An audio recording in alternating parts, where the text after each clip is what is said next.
As you all know that we had started our unit number 6, that is management of natural resources. So today we will continue it. And I also want to remind you all that last time we had discussed about the need to manage our resources, forest and wildlife, different types of stakeholders, and also about the different types of stakeholders and their role in the conservation of environment, and also about the role of government in conserving our environment. We had also discussed about sustainable development. So today आज हम start करेंगे silviculture. सो अभी ये बात हो रही थी कि किस तरह से हम नेचर को रिप्लेनिश कर सकते हैं. सो उसी में ये बात आती है कि जो एक इम्पॉर्टेंट प्रोग्राम है जिसका नाम है सिल्वीकल्चर, वो स्टार्ट हो चुका है ताकि हम फॉरेस्ट को रिप्लेनिश कर सकें, दोबारा से फॉरेस्ट को ग्रो होने में हेल्प कर सकें, ताकि हम और ट्रीज़ लगाएं और प्लांट्स लगाएं और हमारी जो पहले की डिफॉरेस्टेशन हो चुकी है उसको हम दोबारा से कैरी ऑन कर सकें. ठीक है, सिल्वीकल्चर एक मेजर प्रोग्राम है जो डिप्लीट हो रहे हैं फॉरेस्ट, उनको बचाने में हेल्प करता है.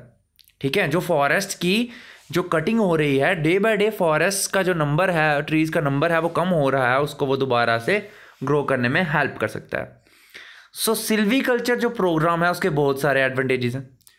पहला एडवांटेज ये है कि वो large quantity of raw materials बनाता है. ठीक है, it produces a large quantity of raw materials. वो बहुत सारे रॉ मटेरियल्स बनाएगा इंडस्ट्रीज़ के लिए.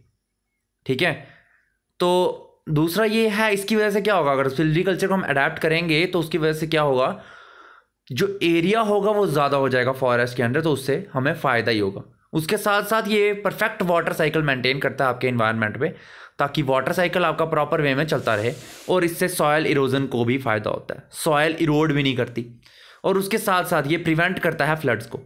इससे फ्लड्स को भी नुकसान, फ्लड्स भी नहीं होते हैं. ठीक है, क्योंकि जो फ्लड्स, अगर आप देखोगे, जो फॉरेस्ट अगर आप ग्रो करोगे, ट्रीज़ ग्रो करोगे, तो जितने ज़्यादा ट्रीज़ होंगे उतनी ज़्यादा सॉयल के जो मॉलिक्यूल्स होंगे वो उसकी रूट्स के साथ बाइंड अप रहेंगे. ठीक है, तो वो फ्लोट नहीं कर पाएंगे एक प्लेस से दूसरे प्लेस में. तो ये है, सॉयल इरोड नहीं करेगी.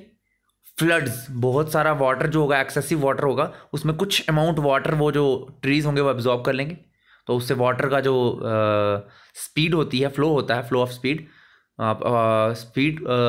तो वो भी कम हो जाएगी. उसके साथ साथ एक वाटर साइकिल मेंटेन रहेगा, क्योंकि आप जानते हो कि जो हमारे फॉरेस्ट होते हैं वो क्या करते हैं, उन फॉरेस्ट क्या करते हैं, कंडेंसेट करते हैं वाटर वेपर्स को, जो हमारी वाटर बॉडी से इवेपोरेट होता है.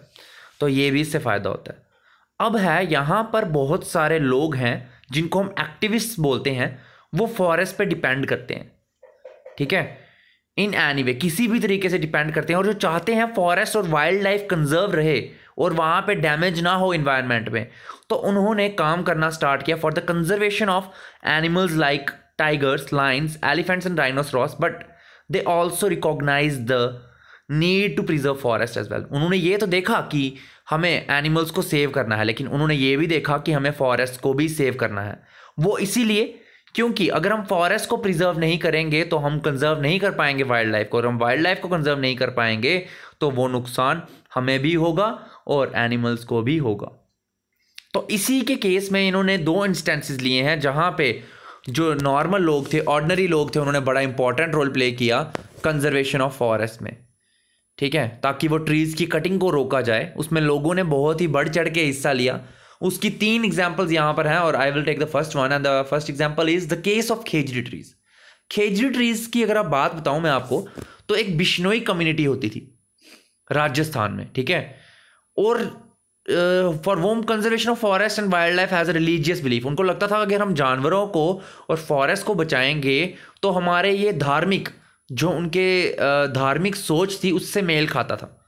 तो उसी के केस में एक 1731 की बात है, जिसमें उसी कम्युनिटी में से एक लेडी थी जिनका नाम था अमृता देवी बिश्नोई. उन्होंने अपने साथ 363 लोगों को कन्विंस किया. ठीक है, उनको अपने साथ जोड़ा, और उन्होंने क्या किया, अपनी जो ज़िंदगी थी वो खो दी सिर्फ किनको बचाने के लिए, खेजड़ी ट्रीज़ को. और कौन से विलेज में, खेजराली विलेज जो जोधपुर में है. ठीक है, वहाँ पे खेजड़ी ट्रीज़ होते थे, इसीलिए उस विलेज का नाम खेजराली विलेज रखा गया था, जोधपुर में था. तो वहाँ पर उन्होंने क्या किया, उन ट्रीज़ को बचा दिया. इससे एक चीज पता चलती है कि किस तरह से कुछ लोग क्या करते हैं, फॉरेस्ट को, अपने नेचुरल इन्वायरमेंट को कंजर्व करने के लिए अपना रोल प्ले करते हैं, नॉर्मल हमारे जैसे लोग, सिविल लोग। तो उसके साथ साथ गवर्नमेंट जो थी उन्होंने एक नया अवार्ड अब अनाउंस किया जिसका नाम है अमृता देवी बिश्नोई अवार्ड। अमृता देवी बिश्नोई अवार्ड जो है वो वाइल्ड लाइफ कंजर्वेशन से डील करता है, ठीक है, वो वाइल्ड लाइफ कंजर्वेशन से डील करता है और ये स्टार्ट हुआ है अमृता देवी बिश्नोई की मेमोरी में, ठीक है। तो आजकल जो भी एक वाइल्ड लाइफ कंजर्वेशन में अपना रोल प्ले करता है, अच्छा काम करता है, उसको ये अवार्ड से नवाजा जाता है, ठीक है। और ये अवार्ड जो है अमृता देवी बिश्नोई के नाम से आज भी जाना जाता है। ये आपके बोर्ड में एक बार क्वेश्चन आ चुका है, सो प्लीज़ इसको आप अच्छे से पढ़ें अपनी बुक्स में। सो अब हम बात करेंगे सेकंड एग्जांपल की जिसमें लोगों ने बढ़ चढ़ के हिस्से लिया for the conservation of forest. So वो था चिपको आंदोलन।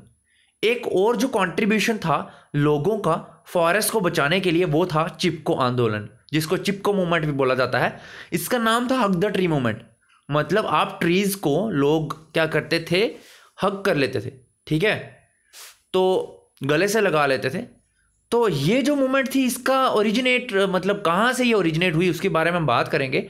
तो एक इंसिडेंट था, an incident in the remote village, एक गांव का इलाका था जिसका नाम है रैनी और ये गढ़वाल में है, हिमालयाज के अराउंड, जो उत्तराखंड में अब आता है आजकल। सो 1970s की बात है। तो वहाँ पर क्या था, एक कॉन्ट्रैक्टर आया था और कॉन्ट्रैक्टर को कॉन्ट्रैक्ट मिला कि वो उन ट्रीज को कट कर दे, फॉरेस्ट के पास जितने भी ट्रीज हैं वो उनको कट कर ले। लेकिन अब जो लोग थे वो नहीं चाहते थे कि उन ट्रीज की कटिंग की जाए, ठीक है, क्योंकि उनको लगता था अगर ऐसा होगा तो उनका जो हेल्दी इन्वायरमेंट है उसको नुकसान होगा, ठीक है, उनके इन्वायरमेंट को नुकसान होगा। तो उसको बचाने के लिए एक दिन क्या हुआ, जब घर के लोग, घर के जो मैन थे, ठीक है, मर्द थे, वो जब घर पे नहीं थे, अपने काम के लिए बाहर निकले थे, तो कॉन्ट्रैक्टर फॉरेस्ट में आया और उसने ट्रीज की कटिंग करना स्टार्ट कर दी।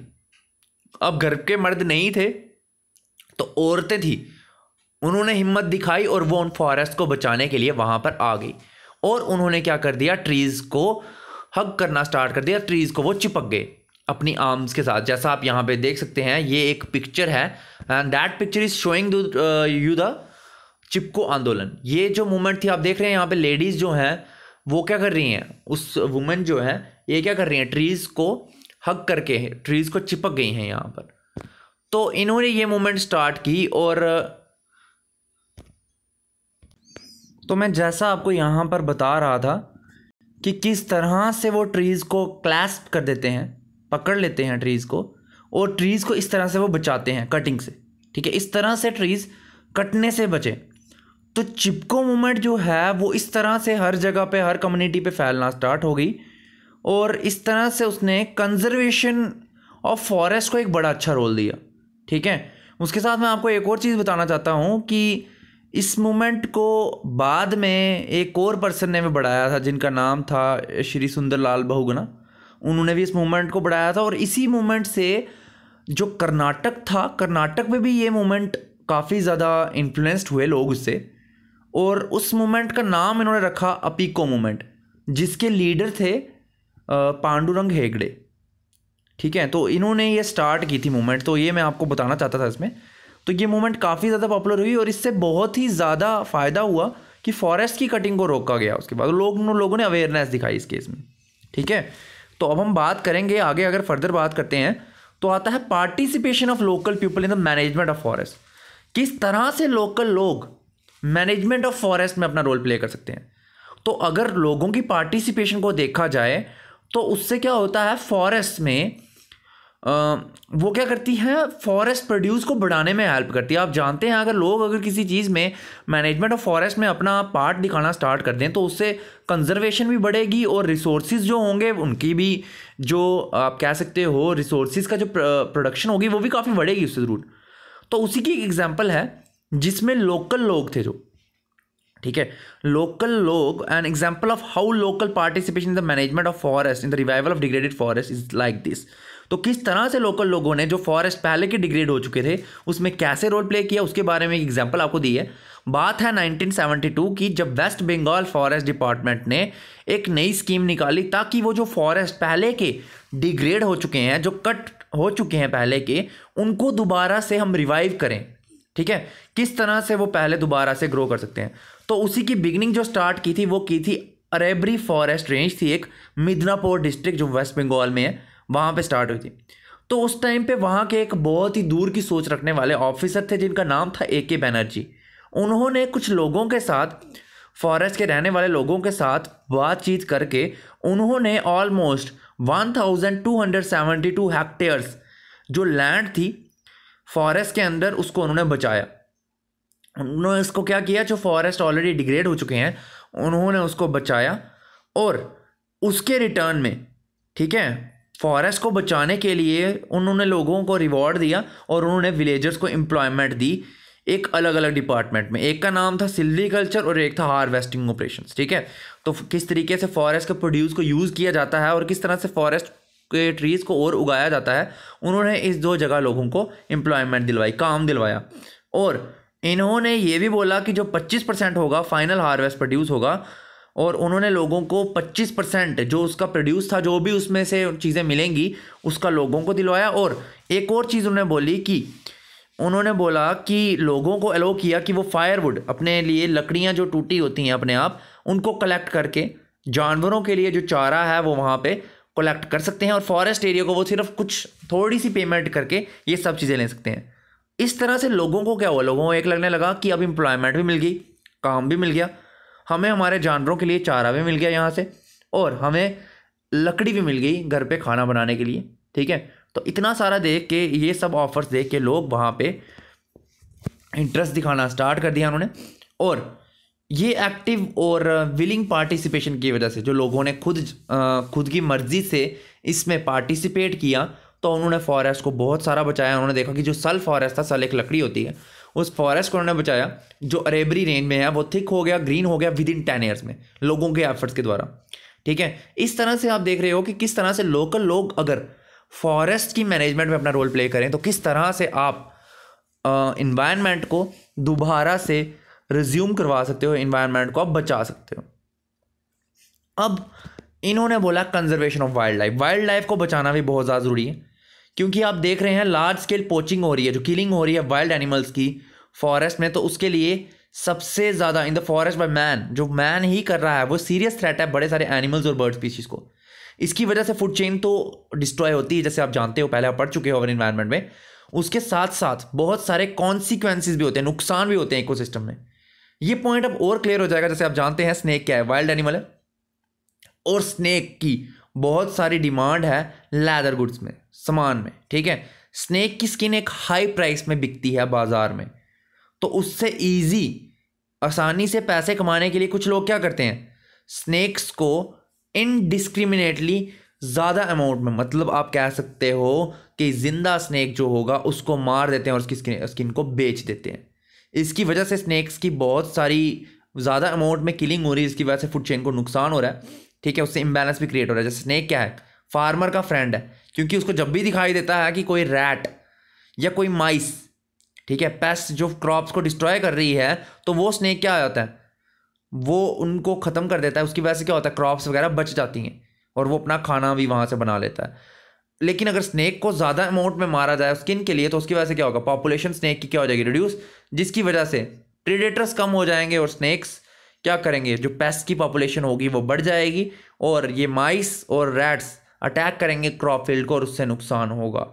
ठीक है, क्रॉप फील्ड को नुकसान होगा तो जो फार्मर जितना प्रोडक्शन कर सकता है अपने क्रॉप्स की, उतनी प्रोडक्शन नहीं कर पाएगा, तो उससे फूड ग्रेन्स को लॉस ज़रूर होगा।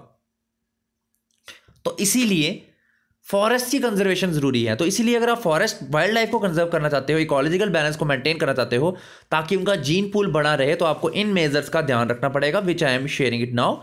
सो कुछ मेजर्स हैं जो आपको लेने पड़ेंगे फॉरेस्ट लाइफ को बचाने के लिए। तो पहला है, law should be made to impose a total ban on poaching.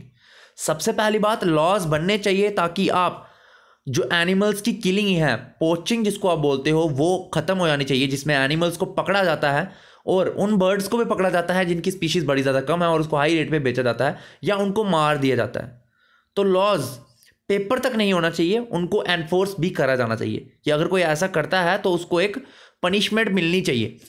अब आपको बोला है, अगर कोई वाइल्ड एनिमल है और बर्ड्स हैं वो बहुत ज़्यादा अमाउंट में प्रेजेंट है, ठीक है, तो उनकी किलिंग नहीं होनी चाहिए, फॉरेस्ट अथॉरिटी के द्वारा भी नहीं लो होनी चाहिए, ठीक है। और नेचुरल हैबिटेट जो वाइल्ड एनिमल्स और बर्ड्स का है उसको प्रॉपर वे में प्रिजर्व करना चाहिए by establishing national parks and sanctuaries. National parks और सेंचुरीज बना के पूरी कंट्री में आपने उनको बचाना चाहिए। एक और चीज़ है, गवर्नमेंट डिपार्टमेंट को फॉरेस्ट वाइल्ड लाइफ को बचाने के लिए एक सर्वे करना चाहिए फॉरेस्ट में, ताकि नेशनल पार्क्स और सेंचुरीज को, national park sanctuaries to have a knowledge of the population of all the species, ताकि हर स्पीशीज़ की उनको नॉलेज हो अच्छे से और वो वाइल्ड एनिमल्स और बर्ड्स को बचा सकें, ठीक है। और फ्लड्स और फेमाइन से भी उनको बचा सकें। आप देखते हो बहुत सारे बर्ड्स और एनिमल्स को नुकसान हो जाता है जब फ्लड्स और फेमाइंस आते हैं। और पहली अटेंशन मिलनी चाहिए एंडेंजर्ड स्पीशीज़ को, क्योंकि जो ख़त्म हो रही हैं उनकी एक्सटिंक्शन बहुत जल्दी हो जाएगी, तो उनको बचाना चाहिए हमें। और जो फॉरेस्ट की कटिंग होती है टिम्बर ट्रेड के लिए, जैसा आप जानते हैं इलीगल जो कॉन्ट्रैक्टर्स वहाँ पर आते हैं फॉरेस्ट की कटिंग करते हैं, तो उस कटिंग से क्या होता है, नुकसान होता है बहुत सारे लोगों को, तो नुकसान होता है बहुत सारे एनिमल्स को भी नुकसान होता है। तो उस नुकसान से बचने के लिए आपको फॉरेस्ट को भी प्रोटेक्ट करना चाहिए, फॉरेस्ट को भी as a human being, as a animal treat करना चाहिए। क्योंकि अगर फॉरेस्ट डिस्ट्रॉय हो गए तो बहुत से वाइल्ड एनिमल्स का जो घर है वो ख़त्म हो जाएगा, बर्ड्स का घर ख़त्म हो जाएगा, तो उसकी वजह से, और इस तरह से ये एक जो क्रुएल्टी होगी मैन की और नेचर के ऊपर भी, ठीक है, नेचर को भी नुकसान होगा। और हम मानेंगे कि इंसान की क्या है वो सोच जो है वो क्रूर हो चुकी है।